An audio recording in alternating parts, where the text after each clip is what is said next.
Hello বন্ধুরা, এখন বাজে দুপুর 2টো। আমরা সবাই একসঙ্গে খেতে বসে গেছি। আজকে প্রচণ্ড গরম পড়েছে। গরমের চোটে কিছু রান্না করতে পারিনি, করেছি পাতলা ডাল, ডিমের কারি, আমের টক আর আলু সিদ্ধ আর টক দই। এইবার আমরা একসঙ্গে সবাই মিলে খেতে বসে যাব। সবারই ভাতটা তাই বেড়ে নিচ্ছি। প্রচণ্ড গরম পড়েছে, আজকে পান্তা খাবো। আর আমার ছেলে খাবে গরম ভাত, আর আমরা সবাই খাবো পান্তা ভাত। এবার আমি পান্তা খুলবো। আমার মেয়ে তো খুবই পান্তা ভাত পছন্দ করে, তাই টক দই নিয়ে আসা হয়েছে। আমার মেয়ে এখন টক দই দিয়ে পান্তা ভাত খাবে। তাই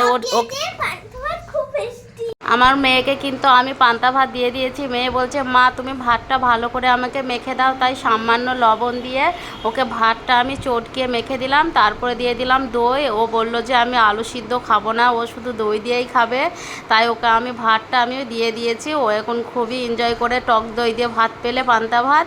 ও ভাতটা এখন খেতে শুরু করে দিয়েছে। আমরাও খেতে বসে গেছি। ভিডিওটা যদি ভালো লাগে লাইক কমেন্ট শেয়ার সাবস্ক্রাইব করতে একদম ভুলো না। টাটা।